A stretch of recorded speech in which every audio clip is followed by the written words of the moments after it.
In this lesson, we'll learn how fracturing can be used to break apart and shatter our RealFlow objects. Okay, so for this example, I'm just going to start with a blank scene here. So let's go ahead and just set up something to be able to use. So we'll start with a basic plane. And we'll start off with something like a cross here as well. So this will be the actual piece of geometry that we shatter. So let's go ahead and we'll take this piece of geometry and just move this up to where it's sitting just above this ground plane. So something like 1.51 maybe, so it's just above that plane, so that way it won't have very far to fall before it actually makes contact. So we have this main object here. Now, to take this and actually fracture it, it's a very, very simple process, so just select your object and then come right up here to the fracture command. So click on this. We have the option to choose just how many pieces we actually want to have this shatter apart into. The default is 20, and I find that that works pretty well for most situations, but really it's just up to you as far as how many actual chunks you want your object to break apart into. And then we have the seed, which the seed is really just the randomization algorithm that it uses to break this apart, so you'll get different shapes depending on which seed you use. So with that, let's go ahead and just press OK. And now you can see we have our fractured object here. So we actually have two versions of this cross. We have the original, and now we have this one that's been fractured apart. So what we could do is take this original, maybe just hide that to get that out of the way.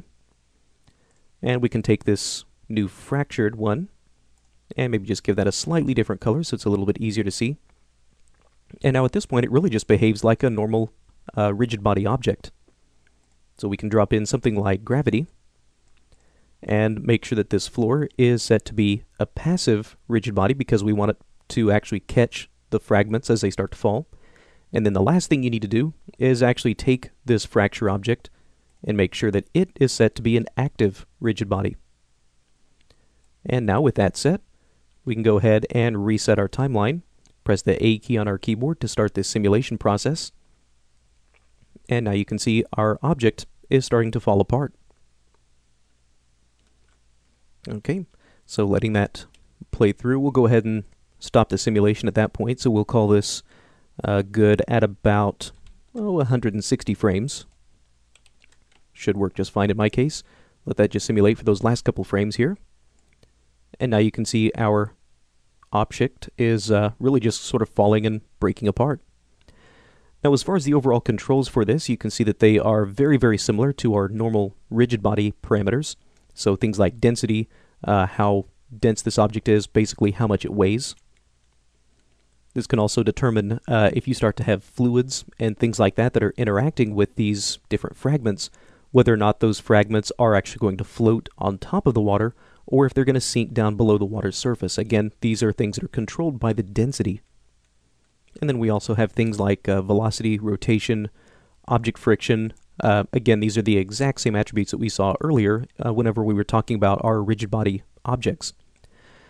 Now, you'll notice that as we start to play through this, you can see that pretty much from the exact moment our simulation starts, our object starts to crumble and fall apart. Now, what if we actually didn't want this to crumble immediately? What if we actually wanted this to be crumbled or shattered by some other object that's coming in? So what we could actually do is use this passive switch. So with this set to no, that basically means that this is going to be an active object, which means it's going to start falling apart and start reacting to forces. If we set the passive option to yes and come in and resimulate, you can see that really nothing is happening. It's at this point just waiting for something to collide with it. So what we could actually do is just keyframe this passive option on or off whenever an object starts to come close to it that we actually want it to break apart. So for example, if we had something like a sphere, and if I were to pull this over, and let's just try to set this up for a rigid body simulation. So I'm going to take my sphere, make this into an active rigid body, go into the rigid body parameters here, and I want it to move along this x-axis, so let's give it a little bit of a velocity here. Let's start with maybe something like 8. There we go. So a little bit better. Let's maybe give it a little bit of upward motion here as well. Maybe an upward motion of 5. There we go. So let's start with something like that. Now, let's take our little cross here, and let's try to find about the point where the sphere gets closed, so about frame 24. Now let's go back to our cross here, and at about frame 24, we'll go ahead and add a key for the passive set to yes. We'll move forward one frame to 25, just using the left and right arrow keys on my keyboard. We'll go over here. Let's go ahead and set the passive to no, and now keyframe that. So now at frame 24, it's set to be passive, but as soon as it gets to frame 25, now it's going to start falling apart. So now, set this simulation off again. You can see now it's starting to think. And now you can see our object is being shattered by our other active rigid body. We could actually come in and maybe set this mass up a little bit higher for this little sphere. So maybe give that a much higher mass. There we are. So now that should start to break this object apart with a lot more force, and you can see now that's what's starting to happen. All right, very nice.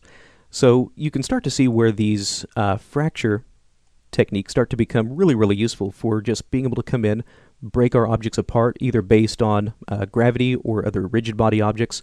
We can actually even have things like fluids and other emitters start to react and push these fracture objects apart as well. So that's a look at how we can start to set up these types of shattering effects within RealFlow.